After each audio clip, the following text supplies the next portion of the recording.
있습니다라는 것을 얘기하는 자리였었어요. 근데 결과적으로 그게 뭐냐면 지금은 쫓기듯 이게 영주권, 시민권이라는 게 나에게서 부담으로서 여겨지는 건데 실상은 그게 아니고 그 문제를 해결하고 나면 영주권자, 시민권자로서 우리가 누릴 수 있는 여러 가지 세대상의 혜택이 있다. 그 부분으로 이어지는 그 내용이었던 거거든요. 그리고 오늘 바로 그 얘기를 할 것이고요. 그리고 오늘 이 자리를 함께 하신 분들은 아마도 그런 문제는 없겠죠. 왜냐하면 기존의 시민권 영주권자가 아니라 이제 미국의 신분을 갖는 데 관심을 갖는 분들이 있을 테니까요. 그렇게 오늘의 시간이 될 것이고요. 그러면 구체적으로 어떤 내용을 다룰 거냐면요. 그러니까 왜 미국인가에 대한 그런 얘기부터 시작을 할 거예요. 그리고 내가 뭐 여러 가지 그 미국에 투자하는 면에 있어서의 관심도 있겠지만 어떤 상품에 또는 어떤 매물에 투자를 함으로써 내가 더 큰 수익을 내겠다 그런 접근이 아니고요. 내가 미국의 신분을 확보함으로써 동시에 나는 지금 현재 한국 사람이기도 하죠. 그러면 두 나라가 갖고 있는 어떤 독립적인 이건 텍스 주리스딕션이라고 하는데 독립적인 제도가 당연히 있고요. 이 제도는 당연히 같을 수가 없죠. 독자적인 판단에 대해서 독자적인 판단을 내리는 그런 기준이다 보니 좋게 얘기하면요. 우리에게는 그 두 신분을 활용함으로써 추가의 효용을 누릴 수 있는 그런 플래닝 어퍼튜니티라는 게 있을 것이고요. 나쁘게 얘기하면 분명히 빈틈 또한 있을 겁니다. 어떻게 보건 간에 우리는 이 제도가 제공하는 합법적인 툴 안에서 어떤 효용을 누릴 수 있을지에 대한 것을 오늘 얘기해 볼 겁니다. 그래서 들어가기 전에 저희 소개 좀만 하면 앞서 말씀을 잘 해드렸습니다만 캘리포니아에서 왔고요. 저는 뭐 1세대 이민자입니다. 이제 미국 가서 생활한 지 한 20년이 좀 안 되었는데요. 그래서 주로 한국과 미국에 걸쳐서 경제활동을 하는 투자 또는 뭐 가족들이 일부 몇 명이 가서 거주하는 경우라든가 아니면 투자라고 하는 비즈니스 활동을 하는 분들이 겪게 되는 어떤 미국의 법률, 조세, 회계 면에 있어서의 어떤 이슈들을 저희가 전문가로서 서비스를 제공하는 그런 전문가 서비스 제공 회사이고요. 저도 역시 거기서 그 역할을 하고 있습니다. 네, 그럼 이제 시작해 보겠습니다. 왜 미국인가라는 것에서 시작을 하려고 해요. 이 파나마 페이퍼스라고 하는 굉장히 유명한 국제적인 텍스 스캔들이 있었습니다. 2016년이었는데요. 혹시 들어본 분들이 계실까요? 예, 들어보신 분 한 분 계시고요. 아마 더 얘기를 하면 이제 또 아실 수도 있을 텐데요. 당시에 이 모색 폰세카라고 하는 굉장히 유명한 파나마의 로펌이 있었어요. 그들이 하는 일은요, 국제적인 자산가들의 자산, offshore 컴퍼니 이런 것들을 관리해주는 역할을 했었어요. 근데 이 회사가 굉장히 오래됐거든요. 한 1970년도부터 쭉 한 4, 50년 이상 운영이 되던 유명한 회사인데 이 회사의 이 데이터베이스가요, 해킹을 당한 거예요. 그래서 우리나라에도 있지만 세계적으로 이런 탐사 보도를 하는 기자들이 있죠. 그들에게 정보가 넘어가서 그게 한번 뻥 터졌습니다. 그게 2016년도의 일이었었고요. 그래서 당시에 굉장히 유명한 사람들이 나왔어요. 뭐 프랑스의 유명한 배우, 총리, 그리고 러시아의 총리, 이런 사람들, 그리고 중국 재키 찬 이런 배우들도 나왔었고요. 그리고 한국에서도요, 당시에 전직 대통령 아들이 이 모색 폰세카를 써서 이런저런 그 계좌, 회사를 운영했다는 것으로 큰 뉴스로 나왔었습니다. 아마 그 뉴스를 보신 분들이 계실 텐데요. 그런데 미국에 있는 사람들 입장에서는 주목했던 그런 몇 가지 기사들이 있었어요. 그게 뭔지 보면 Panama Papers, Where are the Americans? 무슨 얘기냐면요. 이와 같이 굉장히 큰 국제적인 스캔들이었는데요. 굉장히 의아스럽게도 미국 사람들이 없었던 거예요. 미국의 저명인사들, 미국의 유명 인사들이 여기에 나오는 사람들이 정말 별로 없었던 거예요. 그래서 왜 그런 걸까? 라는 그런 분석 기사들을 어떤 언론에 계속 나왔었던 거예요. 포브스의 4월 10일 당시 기사였었고요. NBC에서도요, 4월 달에 Why are Americans not included in the Panama Papers? 그러니까 왜 미국 사람들이 이 파나마 페이퍼에 없는 거지? 라는 그런 기사예요. 그리고요, 작년에는요, 또 판도라 페이퍼스라고 하는 그런 또 스캔들이 나왔어요. 근데 내용은 똑같습니다. 우리가 얘기하는 여러 가지 그런 그 역외 계좌들을 활용한 여러 기법들을 여러 사람들이 활용했는데 그게 또 터졌던 거죠. 근데 마찬가지예요. 왜 미국의 빅 네임들이 이 판도라 페이퍼에는 없을까라는 게 분석투자입니다.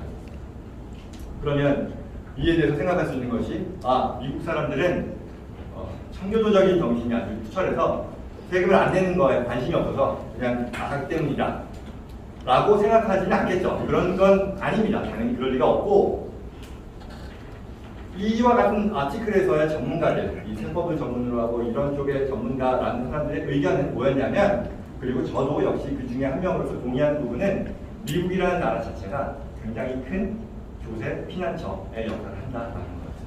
굳이 말하자면 해외에 뭐 이런 유명한 브리티시 버진 아일랜드다, 버민다다 뭐 이런 데들 가지 않고도 미국의 합법적인 제도를 활용해서 미국인들이 이미 그 혜택을 누리고 있다라는 게 분석 결과였던 거죠. 그래서 이제 우리가 오늘 얘기하는 거는요, 어디까지 제가 전문적인 얘기를 할 수 있을까? 아마도 깊이 들어가지는 못할 겁니다. 그렇지만 드리고자 하는 얘기는요, 우리도 그런 제도를 활용할 수 있다는 거예요. 우리가 여행을 가다 보면 뭐 지금 뉴스에서도 많이 나와요. 빌 게이츠 파운데이션이다. 아니면 뉴욕에 여행을 갔을 때 맨하탄에서 이 NBC 그 방송국 있는 그 지역에 락펠러 센터라고 하잖아요. 그럼 락펠러 그 가문이 유지하는 이런저런 그런 파운데이션, 그들의 트러스트 이런 것들이 오랜 기간 동안에 있어 왔다는 거죠. 100년 넘는 기간 동안에 있어 왔던 거고요. 복잡성에 있어서의 차이는 있을지언정 우리도 미국인들 또는 우리가 미국의 신분을 얻음으로써 똑같이 누릴 수 있는 그런 제도상의 혜택이라는 것을 말씀드리고자 합니다. 자, 그래서 그럼 이제 한 걸음 떨어져서요. 미국 투자 또는 미국에 대한 관심을 갖는 이유일 텐데요.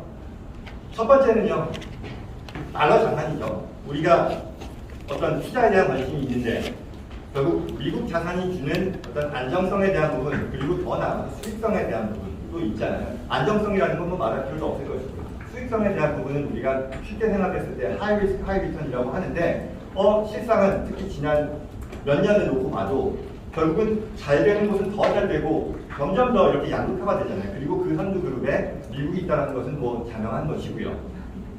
그리고요, 이 부분은 좀 낯간지러운 얘기일 수도 있겠습니다만 미국이죠.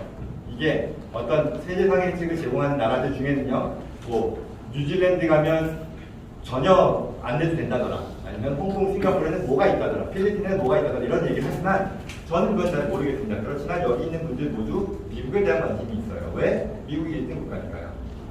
내가 자녀 교육을 한다 그러면 최종적인 자녀가 교육을 받았으면 하는 곳은 미국이고요. 내가 기업 활동을 하는 사람이고 투자 활동을 한다고 하면 최종적인 목적지는 아마도 미국일 겁니다. 그래서 그런 부분들이 장점일 것이고요. 결국 우리 세대에는 미국의 어떤 1등 국가로서의 그런 스테이터스가 변하지는 않을 거다라는 그런 기대가 있는 거겠죠. 그리고 유리한 세계상의 혜택, 이건 앞서 말씀드렸던 그 파나마 페이퍼스에서 나왔던 그런 분석 기사를 통해 알 수 있는 것처럼 굉장히 많은 그런 제도상의 혜택이 주어질 수 있다는 그런 부분들을 볼 수 있을 겁니다. 이건 이제 제가 많이 인용하는 내용인데요. 이게 이 벤자민 칼도조라고 하는 분이 미국의 1930년, 40년대에 대법관이었었는데요. 절세에 대한 노력을 본인이 평가한 그런 스테이먼트입니다. 이분이 항상 출퇴근을 하는 데가 있는데 그게 뭐 말하자면 그 지름길이 있었나 봐요. 그래서 그걸 절세에 대한 노력으로 비유하면서 설명한 건데요. 절세를 위한 노력은 내가 출퇴근하는 데서 지름길을 활용하는 것과 같다. 교통법규를 위반해서 빨리 도착하는 것은 불법이겠으나 합법적인 지름길을 활용하는 것은 권장할 일이고요. 그걸 활용하지 못하는 사람들이 후회해야 되고 반성해야 될 부분이다. 우리는 그런 제도들을 적극적으로 활용해야 된다는 그런 내용입니다. 홍길동 씨라고 할게요. 여러분들처럼 이 한국에 있는 사람으로서 또 가족 구성원 중에 한 명이 유학을 갔건 아니면 미국에 관심이 있건 또는 한국 내에서의 이런 활동을 통해서 뭔가 돌파구가 있으면 좋겠다라고 생각하는 그런 분들이라고 할게요. 그랬을 때 홍길동 씨가 과세라는 면에서, 절세라는 면에서 달성할 수 있는 효용, 어떤 것들이 있을지를 평가합니다. 그나저나 제가 그 질문도 또 이후에 질의응답 시간이 있을 텐데요. 그 전에라도 질문하실 분들은 언제든지 하셔도 괜찮습니다. 우리가 절세라고 하면요, 텍스 텍스 플래닝이라고 하겠죠. 했을 때 무슨 세금이 있냐를 가지고 먼저 평가를 해볼 수 있을 겁니다. 세금은요, 크게 봐서 이렇게 세 가지가 있을 거예요. 내가 경제활동을 통해 벌어들인 소득에 대해서 부과되는 소득세가 있을 것이고요. 그리고 나의 자산은 누군가에게 이전할 때, 대부분 이제 다음 세대로의 증여, 뭐 이런 게 되겠죠. 그때 발생하는 세금이 있을 겁니다.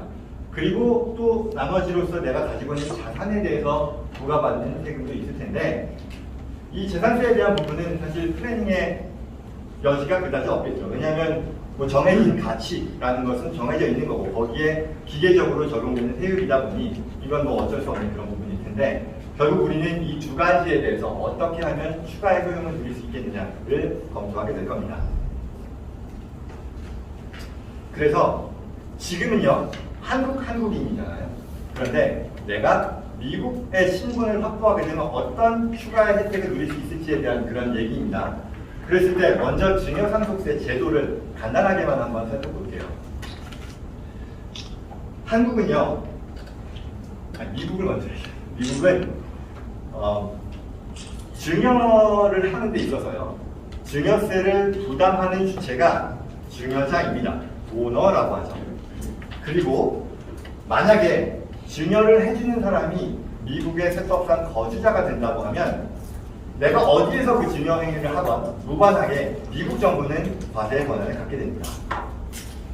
반면에 내가 미국의 비거주자의 경우라면 미국에 위치한 유형자산을 증여할 때만 미국 정부는 과세 권한을 갖게 됩니다.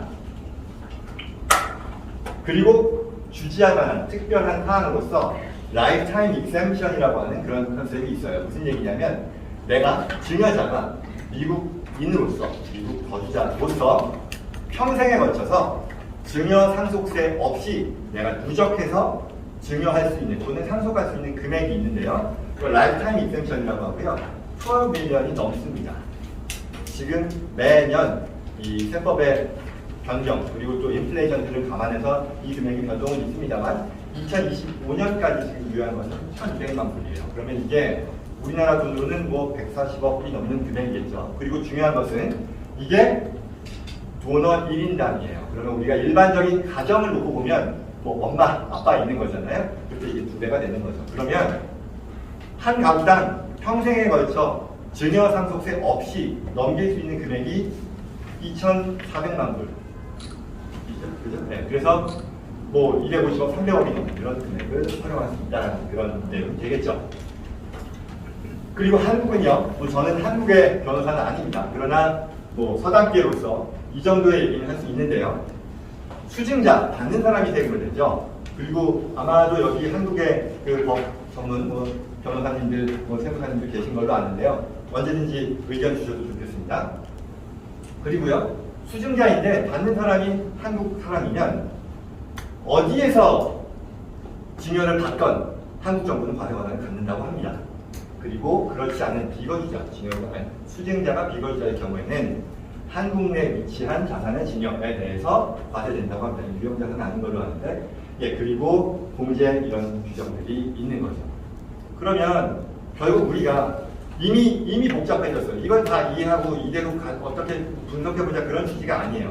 제가 전달하려고 하는 얘기는 미국에서는 이런 기준에 따라서 하고 한국에서는 이런 기준에 따라 하고 있는데 결국은요, 한국과 미국은 독립적인 제도를 가지고 있죠.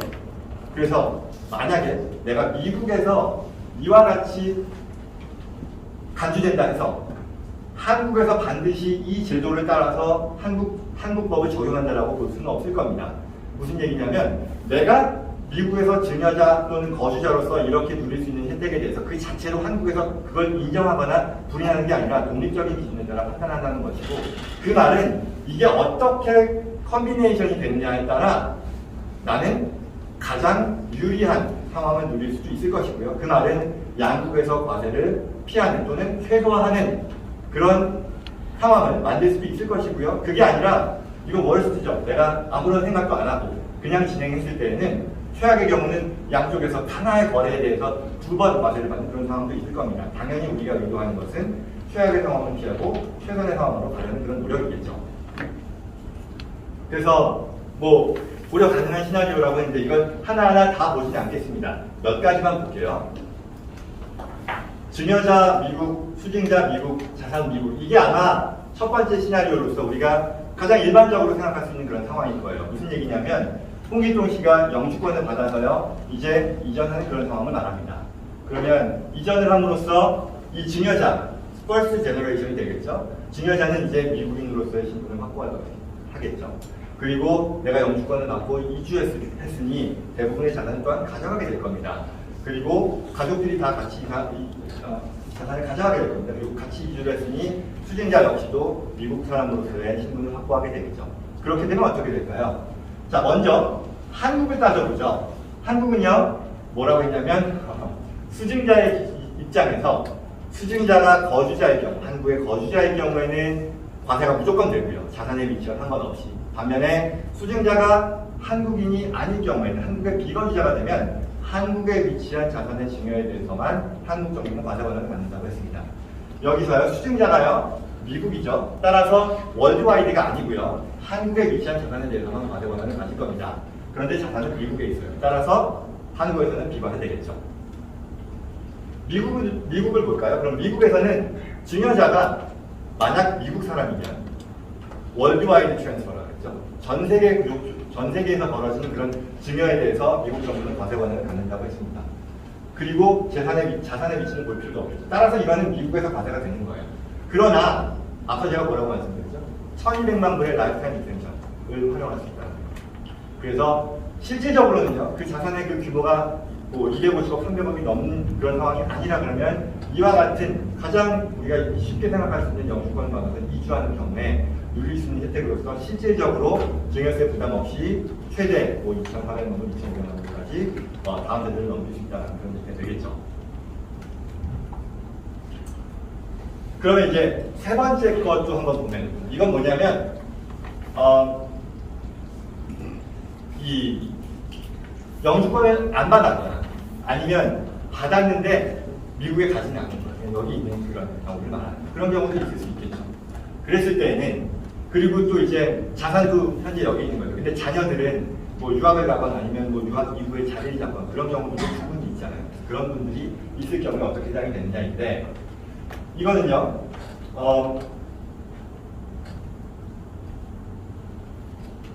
수증자의 입장에서 보면 이제 미국의 자리를 잡은 사람이니까 한국에 있어서는 한국의 과세 권한은 한국에 위치한 자산에 대해서만 증여세를 부과할 수 있는 그런 권한이 있겠죠. 그런데 보니까 자산이 한국에 있는 거예요. 예를 들어 아버지 홍길동 씨 여기 계시면서 자녀가 미국에서 뭐 자리를 잡았고 자녀에게 주고자 하는 그런 자산이 한국에 있는 그런 상황을 말합니다. 한국에서 과세가 되겠죠. 그리고요 미국의 경우를 놓고 보면 증여자가 한국 사람이니 자산이 어디 있느냐가 중요하게 되겠죠. 근데 자산은 한국에 있으니 미국에는 과세 권한이 없을 겁니다. 이 경우에는 안타까운 상황이죠. 이런 분들이 만약에 영주권을 받는다 하더라도 실제 미국에 가서 거주자로서의 신분을 확보하지 못하기 때문에 겪을 수밖에 없는 그런 결과일 겁니다. 하나만 더 볼까요? 네 번째는 이것도 그런데 비슷한 상황이에요. 아버지가 여전히 또는 어머니가 1세대는 한국에 여전히 거주해요. 영주권을 받고서도 여전히 거주하는 그런 상황이라고 볼 수 있죠. 그렇지만 수증자는 미국에 있고요. 그리고 자산을 우리가 합법적으로 미국에 옮겨서 활용하는 그런 상황을 말합니다. 그렇게 되면 어떻게 되냐면 앞서 수증자가 한국인이 아니기 때문에 한국에서는 과세 권한이 없을 거라고 해석이 되겠죠. 그리고 증여자의 경우는 내가 한국 사람이기 때문에 미국에서는 미국에 위치한 자산에 대해서만 과세 권한을 갖게 된다는 거죠. 그러면 이 재산이 미국에 있으니까 그럼 미국에서 과세가 되겠네. 그리고 게다가 증여자가 한국 사람이니 앞서 얘기했던 라이프타임 익센션이라고 하는 그런 효용도 못 누리겠네 라고 생각할 수 있을 텐데요. 이 경우에는 또 다른 규정으로서 앞서 얘기했던 이 증여자가 외국인이었을 때 미국 정부는 미국에 위치한 유형 자산의 증여에 대해서 과세 권한을 갖는다고 해요. 그래서 이 얘기가 뭐냐면 우리가 별도의 또한 이 합법적인 플래닝 방식을 활용해서 이 자산을요 미국에 위치한 자산이지만 유형 자산이 아닌 무형 자산으로 만들 수 있는 그런 또 방식을 활용할 수 있게 됩니다. 그러면 결과적으로 이 경우에는요, 어디에도 과세되지 않는 그런 결과를 누릴 수 있게 되는 거죠. 이런 것들이 계속 이어질 것이고요. 그리고 5번째, 6번째 이와 같은 상황들은요, 가장 안 좋은 거예요. 물론 아시는 분들은 한국에서 이와 같은 타국에서 과세가 됐을 때 일정 금액에 대해서는 외국세 공제라는 것을 활용해서 그 부담을 2배로 되지는 않도록 하시는 그런 제도는 있습니다. 있음에도 불구하고 적어도 이 거래 자체가 가장 우리가 대비하지 않았을 때 발생할 수 있는 가장 월스트 케이스라는 것을 볼 수 있겠죠. 그래서 결국 여기서 전달하려는 것은 내가 단순히 영주권자가 됨으로써 이와 같은 효용을 그대로 드릴 수 있는 건 아니겠으나 적어도 이런 컨비네이션을 활용함으로써 내가 가장 좋은 결과를 추가할 수 있다라는 그런 것들을 기회로서 볼 수 있게 된다는 거죠. 혹시 질문 있으실까요?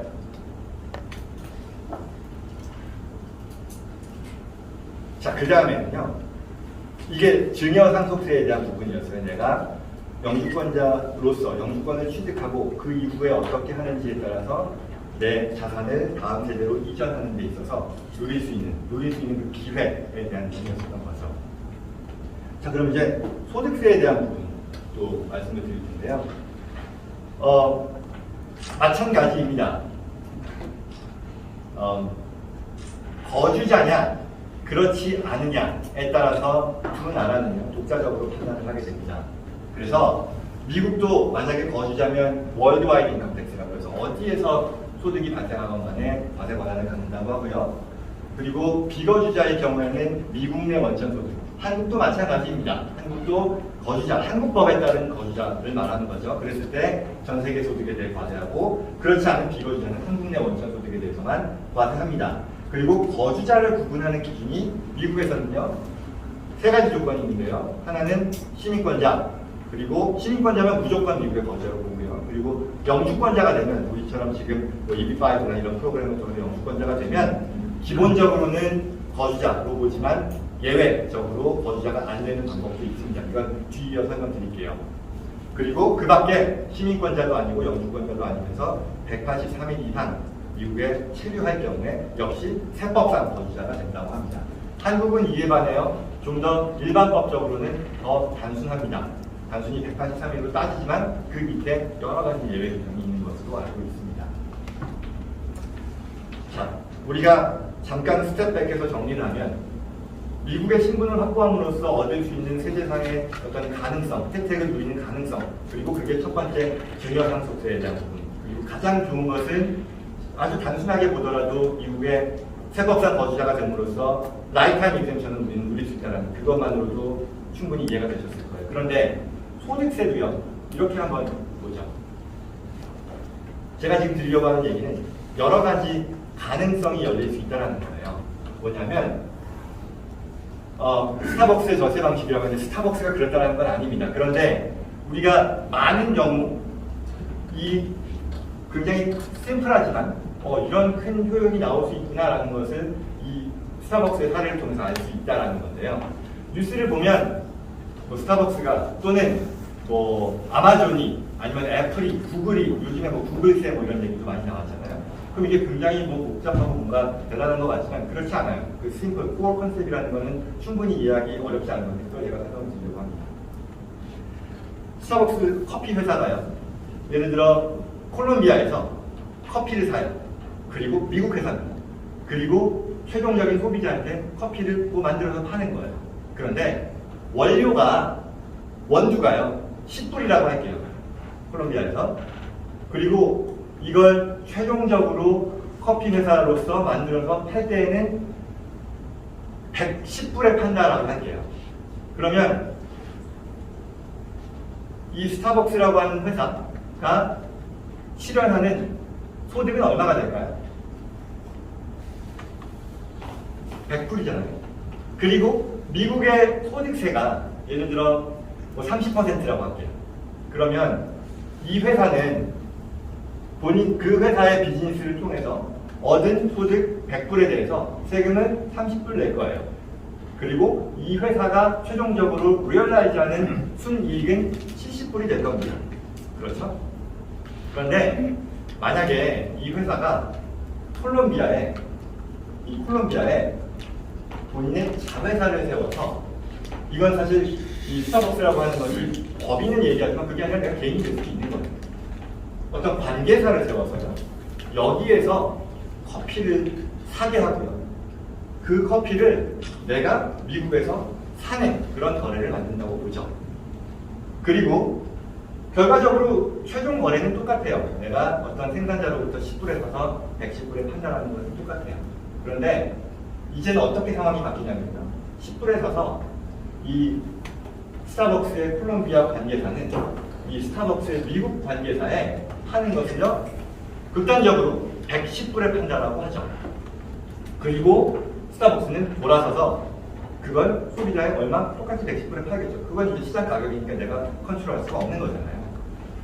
그런데 우연치 않게도 이 콜롬비아의 소득세는 0이라고 치죠. 그럴 수도 있어요. 없는 국가들도 있거든요. 그런 나라라고 치죠. 그러면 이 스타벅스라고 하는 하나의 경제 주체가 본인의 글로벌 오퍼레이션을 통해서 누리게 되는 어떤 전사적인 면에 있어서의 효용은 어떻게 될까요? 세금 얼마 내요? 안 냅니다. 똑같은 거래인데 결과적으로 내가 해외에 관계사를 활용함으로써 전사적인 면에서는 이와 같은 큰 세제상의 혜택, 소득세상의 혜택을 보게 된다는 거예요. 여기까지 얘기를 하고 나면 물론 이렇게는 안 됩니다. 앞서 얘기했던 증여상속세에 있어서도요, 이 어떻게 보면 뛰는 놈 위에 나는 놈이 있고요, 각국의 정부는 이와 같은 말하자면 불합리한 이 구조를 더 이상 할 수 없도록 하기 위한 노력을 계속해서 할 겁니다. 그래서 우리가 신문에서 보는 뭐 구글세다, 무슨 뭐 애플이 아일랜드에 IP 컴퍼니로서 그쪽으로 다 수익을 옮기려는 그런 노력을 한다. 그런 게 다 이 컨셉인 거거든요. 그래서 정부는 정부 차원의 노력을 할 것이고요. 그리고 증여상속세도 마찬가지입니다. 앞서 제가 네 번째 사례로 얘기했었던 것, 한국에서는 과세 권한이 없다라고 얘기한 게요, 사실은 지금 그렇지 않아요.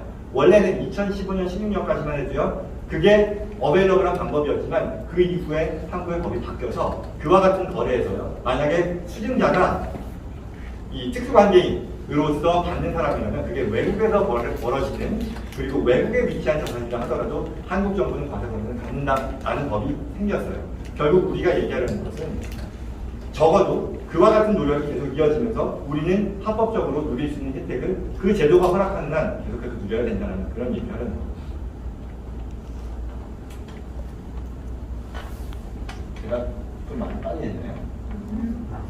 이해되시죠? 네. 사실 제가 항상 이런 세미나를 많이 하는데 꼭 제가 원하는 건 어떻게 보면 법이라는 거, 그리고 또 세법이라고 하는 게 너무너무 딱딱하고요, 너무너무 뭐 이해하기 쉽지 않은 그런 주제라고 생각합니다. 그렇지만 뭐 오늘도 그렇게 제가 막 어려운 용어를 쓰거나 어려운 사례를 들어서 설명하지 않았다면 충분히 이해하시죠? 그러려고 합니다. 자, 그렇다면 이걸 어떤 식으로 하게 되느냐에 대해서는요, 세 가지가 가장 중요합니다. 내가 합법적인 자산에 입장을 해야 될 것이고요, 그리고 두 나라가 제공하는 합법적인 제도의 툴하에서 진행을 할 것이고, 너무 당연한 얘기인가요? 그리고 또한 미국 자산에 투자해야 됩니다. 왜냐하면 한국 자산은요, 내가 예를 들어 영주권을 받는다 해도요, 그 자산의 위치가 한국에 있다 그러면 미국의 제도를 내가 활용하는 것은 한계가 있다는 거죠. 왜? 결국 우리의 관할권이라고 얘기했을 때 나의 소유권에 따라 관할권이 생기는 경우도 있지만 실제 언더라잉 에셋, 자산의 위치에 따라서 관할권이 생기는데, 예컨대 내 자산이, 내 부동산 자산이 한국에 있다 그러면 한국의 관할권이 우선할 것이라는 건 뭐 명백하니까요. 그런 것들이 필요하고요. 그래서 이 GTP라는 게 글로벌 텍스 플래닝을 얘기하는 건데요, 영주권을 취득합니다. 또는 정확하게는 영주권이 아니어도 괜찮습니다. 앞서 세법상 거주자 신분을 확보하는 것이 시민권이 있었고요, 영주권이 있었고요, 그리고 그렇지 않더라도 세법상 거주자가 될 수 있는 방법은 있다고 했어요. 그래서 사실은 영주권이 아니더라도 거주자 신분을 확보하는 것은 가능합니다.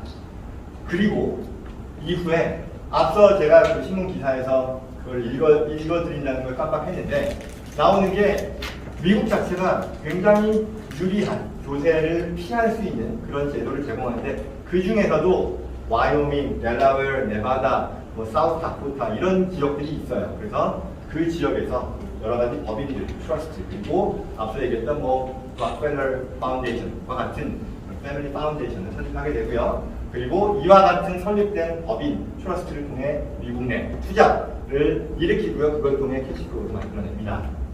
그리고 가장 중요한 부분일 텐데요. 누군가가 지금 결국 우리가 오늘의 주제는 영주권을 취득해서 얻을 수 있는 세제상의 혜택에 대한 얘기를 하는 건데 어느 누군가가 세법 전문가라고 해서 와서 당신 영주권 받으면 되고요. 그 영주권 받으면 미국 사람이 되니까 그때부터는 1200만 불까지 세금 면제되니까 그거 그냥 하시면 다 성공됩니다. 라고 얘기하는 사람이 있다 그러면 그건 거짓말입니다. 전혀 책임질 수 없는 얘기예요. 특히 왜 그러냐면 한국도 마찬가지지만 미국의 과세당국은요 어떤 거래를 평가하는 데 있어서 이게 텍스 오리엔티드 말하자면 조세를 회피하기 위한 목적으로 진행된 것이다 라고 판단이 되면 불이 날 수 있는 권한이 있습니다. Substance over Formality라고 얘기하는데요. 형식상의 요건이 중요한 실체에 대한 부분을 얘기한다는 것이고요. 내가 만약에 미국의 신분을 얻어서 글로 가서 바로 전달하고 바로 이전하고 그 다음에 나는 손 털고 끝났다라고 얘기한다면 그걸 받아들여진다고 생각할 수는 없다라는 거죠. 따라서 5년 이상의 5년은 아닙니다. 5년이라는 것이 아니라 사실은 계속해서 우리가 투자 계획을 짜서 그 계획에 따른 장기적인 어떤 실천이 반드시 필요하다는 것이고요. 그리고 이걸 진행하는 데 있어서 영주권이냐 또는 비이민 비자냐 좀 전문적인 얘기가 될 수는 있겠습니다만 영주권이 더 좋고요. 만약에 영주권이 그게 꼭 여의치 않은 상황이다 또는 영주권을 받더라도 내가 여기서야 나는 생활이 있고 경제활동을 하기 때문에 내 부양 가족들을 보내지만 나는 갈 수 없다라고 하면 very best는 아니지만 second best는 될 수 있다 라는 것이 말씀드립니다. 그리고 이제 트러스트라고 하는 것이 이 트러스트를 미국에 있는 어떤 독특한 제도이거든요. 그러니까 한국에도 사실은 이 트러스트가 뭡니까? 신탁이죠. 신탁 제도가 있습니다만 미국하고는 굉장히 좀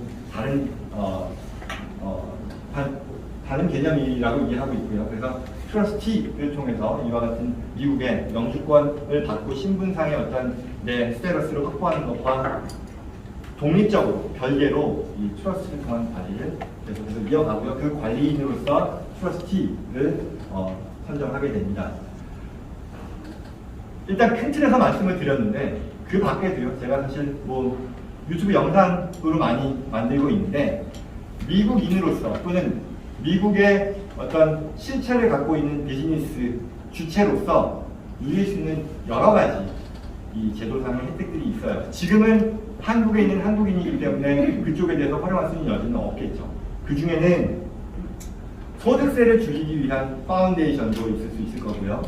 그리고 소득세를 줄여주는 목적으로 설립하는 트러스트도 있습니다. 간단한 것은 이게 트러스트를 통해 운영함으로써 이게 계속해서 자산이 불어나가는 데 있어서 과세가 되지 않도록 한다는 겁니다. 그리고 한국에서는 그 자체가 리페이트레이트를 하지 않는 상황에서는 과세되지 않습니다. 이런 것들을 우리가 활용할 수 있게 된다는 뜻이죠. 그리고 증여상속세를 절세하는 목적으로 또한 활용할 수 있는 그런 트러스트도 있습니다. 물론 많은 경우 우리가 1200만 불이라고 하는 금액이 굉장히 크기 때문에 굳이 이런 게 필요하지 않지 않겠느냐라고 생각할 수도 있을 텐데요. 그에 대해서는 두 가지인데 첫째, 이 금액은요 언제라도 줄어들 수 있을 것이고 그리고 그와 무관하게 그보다 더 큰 금액에 대해서 자산 이전을 계획할 때 우리가 충분히 활용할 수 있는 그런 제도들이 있다라고 보겠습니다. 그래서 이제 여기까지 우리가 미국의 신분을 확보함으로써 그 자체로서 세법상 거주자가 되는 것은 아니지만 그럼에도 우리가 증여상속세에 있어서 또는 소득세 면에 있어서 누릴 수 있는 여러 가지 기회에 대한 것을 개괄적으로 살펴봤습니다. 그런데 이제 항상 저는 원래는 이랬어요. 지금 말씀드린 이 모든 것들이요 전혀 새로운 게 아니고요. 그리고 개념에 있어서도요 로켓 사이언스라고 하죠. 아주 고차원적인 그런 내용이 아니고요. 우리가 구글만 쳐봐도 굉장히 많이 설명되어지는 그런 컨셉입니다. 그런데 이게 저는 미국의 얼바인에서 이제 세법을 프랙티스를 하는데 이제 미팅을 하면서 그와 같은 그 니즈가 있잖아요. 저도 이제 1세대 말하자면 1인자이니 이 미국이 제공하는 제도상의 혜택을 통해 우리가 누릴 수 있는 여러 가지 효용이 있는데 그걸 저희 그 캘리포니아 사무실에 와서 미팅을 하는 그런 분들만이 아니라 한국에 있는 어떤 홍길동 씨, 한국의 어떤 대구, 광주, 부산 지방에서 또는 서울에서 이런 기업 운영하는 어떤 중견 기업가라고 했을 때 이들도 충분히 누릴 수 있는 혜택이 될 텐데 라는 생각을 해서 나와서 이런 얘기들을 더 하게 된 거거든요. 근데 그러다 보니 어떤 선입견 내지는 자주 나오는 그런 질문들이 있더라고요. 그래서 그 내용을 마지막으로 다뤄보려고 합니다. 영주권자가 되면 세금을 한국과 미국에 모두 내기 때문에 2배의 부담이 생긴다. 말하자면 이중과세 내지는 여러 가지 안 좋은 게 있다라는 건데요. 이런 얘기 잘 들어보셨나요? 들어보셨죠? 예, 그러면 그 내용이 있고요. 그리고 내 주변에 미국에서 있다가 온 사람이 있는데 이거 해외 계좌 신고 때문에 골치 아픈 사람이 있어 이거 어떻게 해야 될지 모르겠어서 그냥 포기할까 생각한다. 이런 사람들이 있어서 나도 영주권 받으면 이것 때문에 세금 폭탄 받는 거 아니야? 라는 걱정 하시는 분들 있을 겁니다.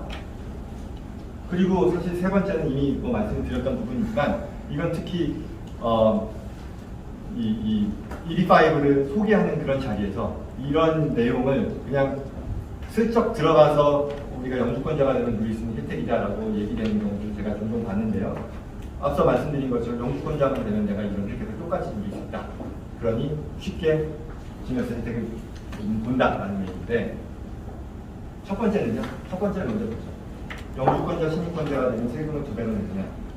당연히 또는 예상하실 수 있겠지만 답은 그렇지 않다입니다. 답은요. 세금은 한 번 내고 대부분 추가 세금 없다, 부담 없다 라고 얘기하시는데요. 왜 그러냐면요. 이건 사실 어제 그 여기민 오신 분들한테 좀 더 깊이 있게 설명했던 내용입니다. 간단히 살펴보면 세 가지 내용이 있어요. 미국 세법상.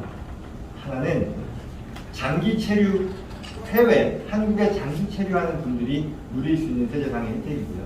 근데 그건 125를 받는 분들 중에 바로 미국에 가시는 분도 계시지만 아닌 경우도 있겠죠. 그런 분들은 내가 사업소득, 근로소득에 있어서 일정 금액만큼은 미국의 과세소득에서 뺄 수 있게 해주는 그런 제도를 말합니다. 근데 이 부분은 사실 해당되시는 분들이 별로 없을 수 있다 생각해서 넘어가고요. 그럼 뭐가 있냐면 이런 상황을 볼 수 있는 거잖아요. 내가 한국에서 일을 하는 사람인데 또는 미국에서도 이제 넘어가서 일을 하는 사람일 수도 있겠고요. 양국에 있어서 수입을 내는 그런 사람인 거죠. 예를 들어 한국에서의 수입이 30만 불이, 미국에서의 수입이 20만 불이 있어요. 그런데 내가 한국 사람이었으면, 내가 한국 신분만 있었으면 어쨌거나 세금을 낼 텐데 미국의 신분을 만듦으로 인해 내가 추가 부담을 지게 되는 거 아니냐라는 그런 걱정인 거잖아요. 그거를 제가 설명을 해드리면 외국세 공제라고 하는 그런 컨셉이 있습니다. 이건 뭐냐면 양국에 거쳐서 다 있는데요. 한국에도 있고 미국에도 있는데요. 간단한 내용은 앞서 소득세를 부담하는 데 있어서 미국 정부가요. 미국의 거주자로 인정되는 사람들에 대해서는 월드와이드 인컴택스라고 말씀드렸어요. 전 세계에서 벌어들이는 소득에 대해서 과세 권한을 갖는다고 했어요. 그러면 홍길동 씨, 한국에 있는 사람의 입장에서 보면 나 한국에서 지금 돈 버는 거 있는데 내가 미국 영주권자, 거기에 더 나가서 미국의 세법상 거주자가 돼버리면 미국 정부가 나 똑같은 소득에 대해서 얘네들도 얘네들도 그 과세를 할 수 있는 그런 권한이 생기는 거 아니냐. 그러니 나에게서 불이익을 받는 거 아니냐라고 할 수 있기 때문에 그건 어떻게 되느냐. 외국세 공제라고 하는 것은요. 미국의 과세 당국이 월드와이드 인컴택스를 부과하지만 그럼에도 해외 원천이 있는 소득에 대해서 해외 정부가 소득세를 부과한다면 그 금액까지에 대해서는 미국 세금을 계산할 때 차감하는 데 활용할 수 있게 해준다는 그런 뜻이에요. 어렵나요? 다시 한번 예를 들어서 말씀드릴게요. 앞서 한국에서 30만 불, 3억이라고 할게요. 3억이라는 소득을 내는 분이에요. 이거는 근로소득일 수도 있고요, 사업소득일 수도 있고요, 렌탈 인컴이 될 수도 있습니다. 어떤 성격의 소득이건 간에 내가 미국 사람이 되면 미국 정부도 이거 과세 권한 있는 거 아니라고 생각할 수 있지만, 근데 이 30만 불이라고 하는 3억이라는 소득에 대해서 한국 정부가 당연히 과세를 하잖아요. 그 세율을 예를 들어 20%라고 할게요. 그리고 미국 정부와 동일한 소득에 대해서 부과하는 세율을 30%라고 할게요. 그러면 한국에서는 애초부터 3억에 대해서 20% 세금 내왔잖아요. 그거는 동일한 거죠. 그런데 미국에서 30%를 세금 부과한다고 하니 그러면 3억, 그래 30만 불, 3억, 그래 30%에서 9만 불을 세금 내는 거 아니냐라고 볼 수 있잖아요. 근데 그게 아니라 한국에서 낸 30만 불 곱하기 20%죠. 6천만 원이겠죠. 1대 1000이라고 하면 미국에 추가로 부담하는 것은 3만 불입니다. 9만 불과 6만 불의 차이. 이해되시죠? 그러면 이거를 좀 일반적으로 정리를 하면 내가 미국의 영주권자 또는 시민권자가 되면 나는 같은 소득에 대해서 양국의 더 높은 세율의 적용을 받게 된다라고 얘기할 수 있겠죠. 여기까지. 근데 많은 경우 지금의 상황은요, 한국의 세율이 더 높아요. 한국의 사업소득, 한국의 이 세율이 미국의 연방 세율보다 더 높아요. 그래서 그 말은 내가 미국의 신분을 확보해서 거기서 세법상 거주자가 된다 하더라도 추가의 부담을 누리는 경우가 별로 없거나, 추가의 부담을 내가 져야 되는 경우가 별로 없거나 아니면 있더라도 그 부담이 크지 않다. 그런 된다는 거죠. 물론 이게 개념은 제가 최소한 단순화를 시켜서 말씀드렸지만 실제 진행하는 것 자체가 쉬운 건 아닙니다. 앞서 말씀드린 것처럼 단순화는 하지만 실제로 이걸 한국에서의 소득세 신고, 미국에서의 소득세 신고, 그리고 각각의 또 타임라인도 다르다 보니 이걸 어떻게 함으로써 내가 주어진 제도상의 혜택을 100% 누리느냐는 그 제도가 있다는 것과는 또 다른 얘기잖아요. 그러니 그런 부분들을 잘 활용하는 것은 필요하겠으나 적어도 제도적인 기반은 내가 불이익받지 않는 그런 기반이 있다는 것은 제가 말씀드릴 수 있는 거죠. 그리고 한국에도 똑같은 게 있어요. 한국에도 외국세 경제가 있어요. 그래서 만약에 내가 미국에서 가서 경제활동을 하는데 한국에서도 여전히 만약 거주자로서 간주가 되는 그런 상황이라고 하면 이 제도를 누리기 때문에 결국은 나의 월드와이드 인컴에 대해서 양국의 더 높은 세율에 적용을 받는다는 것은 그 제도를 제대로 내가 적용하는 한 누릴 수 있는 혜택이라고 보시면 됩니다. 그리고 이 해외 계좌 신고 세금 폭탄은요, 문제는 안 지킨 경우에요. 과거에 내가 미국 사람인데 사실 해외 계좌 신고라고 하는 의무는 예전부터 있었지만 사람들이 잘 몰라서 안 지킨 경우들이 대부분이었었죠. 그래서 그걸 내가 몰라서 안 지키건 아니면 일부러 안 했건, 사실 어제 같은 경우는 구체적으로 굉장히 케이스 바이 케이스로 설명을 했지만 오늘은 그럴 필요가 없어요. 왜냐하면 그건 그들의 얘기고요. 우리는 애초에 이거 해당 사항 없어요. 내가 지금 내일 영주권을 받는다 그러면 그때부터 의무가 생기는 것이고 나는 그 의무를 위반한 적이 없는 사람이에요. 그리고 이 의무라고 하는 것은요, 단순히 정보 보고의 의무입니다. 내가 뭐 10,000불이다 50,000불이다 어떤 카테고리가 있겠지만 뭐가 됐건 이 네이처는요, 내가 가지고 있는 자산에 대한 정보를 보고하는 것이지 그 보고 행위로 말미암아 추가의 페널티를 내거나 또는 추가의 피를 내거나 세금을 내거나 이런 게 전혀 아니라는 거죠. 그래서 누군가가 나 이거 내 미국 신분 때문에 이게 골치 아파 라고 한다면 여러분께는 해당이 없다. 왜? 그때 매년 정보 보고를 하면 이런 문제가 서브젝이 되지 않을 테니까. 그리고 이거 역시도 뭐 반복되는 얘기입니다만 영주권을 받는다는 것 자체가 세법상 거주자가 되는 것은 분명히 아니다. 그러나 우리는 영주권을 받음으로써 세법상 거주자가 되는 데 있어서 한 걸음 더 가까워질 수 있다는 것. 그래서 내가 최종적으로 나의 환경에 따라 거주자로 갈 수도 있을 것이고요. 그렇지 않고 나의 부양 가족들만 그렇게 할 수도 있을 것이고요. 여러 가지 가능성이 열릴 것이다. 그러니 영주권자이므로 1,200만 불 혜택을 바로 누릴 수 있다는 것은 잘못됐으나 그렇다고 해서 이게 틀린 말은 아니고요. 앞서 말씀드린 것처럼 어떤 장기간의 어떤 종합적인 그리고 계획적인 체계적인 그런 플래닝을 통해서 우리가 누릴 수 있는 혜택은 충분히 주어질 것이다.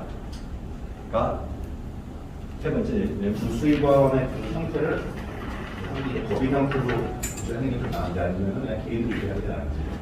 그리고 쿠팡처럼 뭐 같이 미국의 법인들은 같이 한 번 더 제조를 하면 트러스트는 이런 거에 대해서 두 가지가 질문입니다. 질문이 굉장히 광범위해서 어떤 답을 드리는 게 좋을지 좀 정리가 필요할 텐데요. 첫 번째 질문은 국외 전출세에 대한 말씀이셨잖아요. 그리고 두 번째는 여전히 미국에 가더라도 한국에 소득이 사이저블하게 있을 때 이걸 어떻게 하는 게 뭐 좋은 방법이 있겠느냐, 그렇게 이해하면 될까요? 네, 왜냐면 뭐 주로 이제 사업소득이나 뭐 이렇게 회사는 알겠습니다. 오케이. 첫 번째는요, 우선 한국법이죠. 한국법이고 이 미국에도 그 비슷한 컨셉이 오래전부터 있었는데 그걸 이제 차용해서 나온 법이거든요. 국외 전출세라는 것이. 그래서 저는 한국법의 전문가는 아니니 뭐 앞서 얘기한 것처럼 뭐 서당계 정도로만 이해한다로 생각해 주시면 좋을 것 같고요. 근데 제가 알기로 한국의 국외 전출세는 실제 내가 비거주자라고 선택을 해야 되는 걸로 알아요. 사실 그게 쉽지 않잖아요. 내가 영주권을 받더라도 일정 기간 나가 있다는 것이 내가 비거주자가 되는 거냐, 그렇게 볼 수는 없을 거예요. 그래서 저희가 프랙티컬하게는 저희 고객들 대상으로 어떻게 하냐면 비거주자로 신고를 합니다. 그걸 통해서 하는데, 그걸 통해서 내가 국세청에서 실제 비거주자를 인정받는 것을 컨펌한다는 그런 뜻이고요. 그때 해당이 되는 그 국외전출세의 대상 자산이 주식 아닌가요? 그런 부분입니다. 그래서 질문이 그걸 어떻게 하면 피할 수 있느냐? 그러면 주기거나 뭐 어떻게 유예라도 시킬 수 있으면 좋죠. 왜냐면 파는 집집 회사의 절반을 매각했다고 간단한 이거는 만약에 그런 부분이라면 제 생각에는 한국에서의 비거주자 상황을 확보하는 것이 그 부담보다 더 큰 효용을 가져올 수 있을지를 평가해 볼 것 같아요. 그러니까 내가 한국의 비거주자를 함으로써 얻을 수 있는 효용이라는 게 내가 기대하는 게 분명히 있을 거잖아요. 그것과 그리고 그 엑스텍스를 정말 피할 수 없다면 거기서의 코스트가 어떤 게 더 중요한지 평가하겠죠. 엑스텍스라고 하는 거는 여기까지 가면 너무 많이 나는데 그렇잖아요. 내가 당신이 우리나라의 신분을 포기하는 거는 오케이 뭐 좋은데 당신이 우리나라 사람이었기 때문에 그간 벌어들인 이런 소득이 있지 않냐, 그리고 그게 실현되지 않았다 하더라도 그걸 마치 실현된 것처럼 간주해서 과세할 테니 그걸 다 내고 나가세요, 이 뜻인 거잖아요. 그러니 그게 그러니까 이제 주식, 미국 같은 경우는 주식이 아니라 그냥 모든 자산에 대해서 시가평가하는 거고요. 한국은 이제 특정 그 주식에 대해서만 시가평가를 하는 건데, 그걸 통해서 우리가 얼마만큼 플렉서빌리티가 있냐, 말하자면 이게 상장사, 비상장사 그런 거에서 밸류에이션의 문제도 있을 테니까 그걸로 평가하시는 게 맞을 것 같고요. 두 번째 질문, 이것도 역시 굉장히 좀 스페셜라이즈된 질문이라서 해당이 안 되실 수 있겠으나 짧게 말씀을 드리면, 내가 미국에서 경제활동을 하지만 한국에서 여전히 이런 사업소득이 발생한다고 할 때는요, 아까 개인이 좋겠냐 법인이 좋겠냐라고 말씀하셨잖아요. 일반적으로 법인이 더 좋을 겁니다. 이유는 개인이 되면 미국에서 경제활동을 하는 미국 거주자이기 때문에 월드와이드 인컴택스를 피할 수 있는 방법이 없고요. 아예 없고, 그에 반해 법인의 형태를 통해서 한다 그러면 예외는 있지만 일단 법인은 별도의 separate legal entity죠. 따라서 법인 소득 자체가 내 개인 소득으로 바로 이전되는 건 아니에요. 그래서 추가의 어떤 디퍼할 수 있는 그런 여지가 있다는 면에서 법인이